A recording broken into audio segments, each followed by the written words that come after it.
এরকমভাবে ব্রাশ কে করে শোনা? হুম, তুমি কেন করো? এই ঘুম থেকে উঠে সুন্দর করে বসে বসে ব্রাশ করতে হয়, আর তোমার এই ঢেকুর উঠছে আর তুমি ঠিক এইভাবে শুয়ে শুয়ে ব্রাশ করছো কেন? এটা এটা কোন ধরনের নিয়মে? আবার হাসো কেন? দুষ্টু করে আবার হাসি পায় তোমার? ওঠো, দুষ্টু করে শুধু। ওঠো, সুন্দর করে ব্রাশ করো, হাসতে হবে না। ব্রাশ করো, অনেক কাজ। ওঠো। তুমি সকাল সকাল কি খাচ্ছ? এটা আইসক্রিম। দেখাও তো দেখি কি আইসক্রিম খাচ্ছ। ওইটা খাচ্ছ? সে সকাল সকাল উঠেই তার বাবার কাছ থেকে টাকা রেখেছে আইসক্রিম খেতে যাবে, মানে ঘুম থেকে উঠবেই আর একটা একটা করে তার বায়না। দোকানে গিয়ে দেখি কাপ আইসক্রিম নেই, তাই এই কাঠির আইসক্রিম নিয়েই চলে আসলাম। এই যে আমি এই যে বলছি না, ও কিন্তু এদিকে খেয়াল করছে আর হাসি দিচ্ছে, একটা দুষ্টু। ফেলে দাও আইসক্রিম, ফেলে দাও, আর খেতে হবে না। সকাল সকাল তার জন্য এই যে নুডলসটা রান্না করে নিলাম। আর রান্না করাটা তো আর শেয়ার করতে পারলাম না, কারণ সে ভীষণই জ্বালাতন করে সকালে ঘুম থেকে উঠলে। তাকে নিয়ে এই ভিডিও করা, রান্না করা সম্ভব না, তাই রান্না করার পরেই কিন্তু দেখাচ্ছি। আজ তাকে খেতে দেব এই যে নুডলস।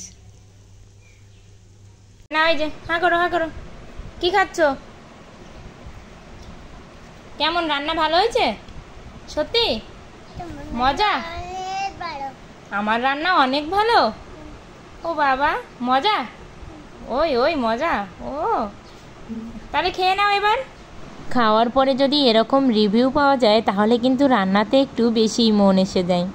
তারপর খাওয়া দাওয়া করে সে গিয়েছিল তার দিদিদের বাসায়। সেখান থেকে এসে সে স্নান করে ঘুমিয়ে গেছে। আর সে এতটা বড় হয়ে গেছে যে এখন কিন্তু একা একাই স্নান করতে পারে।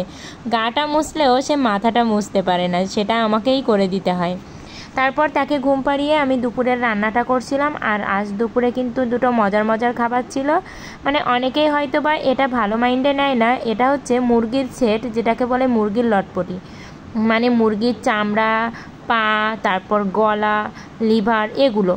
আর এগুলো খেতে না আমাদের ভীষণই ভালো লাগে, সত্যি কথা আমরা সবাই খুব পছন্দ করি।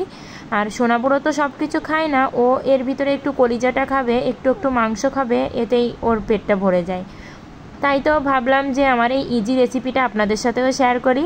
আর এখানে আমি কিন্তু এটাকে মাখিয়ে রান্না করছিলাম। এই মাংসর ভিতরে আমি দিয়ে দিয়েছি পেঁয়াজ রসুন কুচি, পেঁয়াজ বাটা, আদা রসুন বাটা, জিরা বাটা।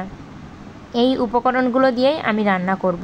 আর এগুলো সব দিয়ে যেহেতু আমি আগে থেকেই তেল আর আলুটা দিয়েছিলাম, তাই কিন্তু আর এখানে এক্সট্রা তেল দিলাম না। এবার হলুদ লবণ দিয়ে আমি এটাকে হাত দিয়ে ভালো করে মাখিয়ে এটাকে রান্না করব। আমি এখানে গরম মশলাটা ব্যবহার করিনি, কারণ গরম মশলাটা না এই গরমে একটু না খাওয়াই ভালো। আর যে গরম, একেতেই মশলাপাতি দেওয়া তরকারি খেলেই পেটে সমস্যা, তারপরে কিন্তু আবার ওই গরম মশলাটা খেলে একটু বেশি সমস্যা হয়, মানে গ্যাসের পরিমাণটা বেড়ে যায়। তাই আমি সবসময় গরমকালে মাংস রান্না করতে গেলে গরম মশলাটা স্কিপ করে যাই, মানে গরম মশলার গুঁড়ি কিংবা গরম মশলা বাটাটা একদমই দেই না।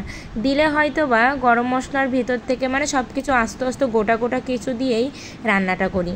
এবার আমি সবগুলো মাখিয়ে এখানে এই যে গরম মশলাটা দিয়ে দিলাম, দিয়ে কিন্তু আমি রান্নাটা বসিয়ে দিলাম। এবার মাংসটাকে ভালো করে কষিয়ে নেব। আর এখানে আমার প্রিয় বন্ধুদের বলতে চাই, আমার ভিডিওগুলো ভালো লাগলে অবশ্যই লাইক করবেন আর কমেন্ট করবেন। আমার সোনাবুড়ো দুষ্টু মিষ্টি ভিডিওগুলো দেখতে চাইলে অবশ্যই আমার চ্যানেলটি সাবস্ক্রাইব করে পাশের ঘন্টাটি বাজিয়ে অল অপশানে সেট দিয়ে রাখবেন।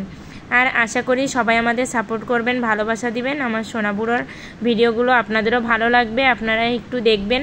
ও অনেক সুন্দর সুন্দর কথা বলে, অবশ্যই আশা করি আপনাদের কাছে ভালো লাগবে। আর এবার মাংসটাকে কষিয়ে ঝোল দিয়ে আমি রান্নাটা কিন্তু কমপ্লিট করে ফেলেছি। সোনাবুড়ো এখনও ঘুম, আর সেই ফাঁকেই কাজগুলো আমাকে করে নিতে হচ্ছে। আর এরপরে আমি সোনাবুড়োর জন্য একটু শুক্তো রান্না করছিলাম। আর এখানে আমি উচ্ছে আলু দিয়েই শুক্তোটা রান্না করছি। শুরুতে মাছ ভেজে নিয়ে, উচ্ছে আলু ভেজে নিয়ে ঝোল দিয়ে দিলাম, তার ভিতরে মাছ, হলুদ লবণ দিয়ে দিলাম। আর আমাদের কাছে শুক্তো মানেই কিন্তু মানে তেতো তো থাকতেই হবে, সাথে হচ্ছে আপনার ঝাল ছাড়া, এটাকেই আমরা শুক্তো বলে থাকি। তাই তো আজ মাছ দিয়েও আমি ঠিক ঝাল ছাড়াই এভাবেই শুক্তো রান্না করলাম। আর মাঝে মধ্যে এরকম খাওয়া ভালো। আর এদিকে না ফোড়নটা দিতে গিয়ে আমার হঠাৎ করেই মানে তেল ছিটকে এসেছে, আমি ভয়ে কিন্তু ক্যামেরাটা সরিয়ে নিয়েছি।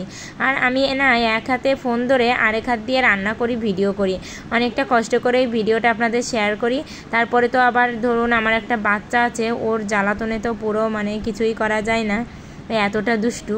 তাই বলবো অবশ্যই আমার ভিডিওতে সবাই সাপোর্ট করবেন, সবাই ভালোবাসা দিবেন। এখানে কি করো? এই দেওয়ালটা তুমি কি অবস্থা করেছো সোনা?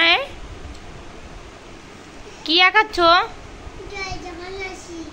জয় জগন্নাথ শিব আঁকাচ্ছ? তা দেওয়ালে আঁকায় না সোনা, এই দেওয়ালটা নষ্ট হয়ে যাচ্ছে না? নকু এটা করে না। এদিকে তাকাও, সবাইকে বলো হ্যালো বন্ধুরা। এদিকে তাকাও, এই যে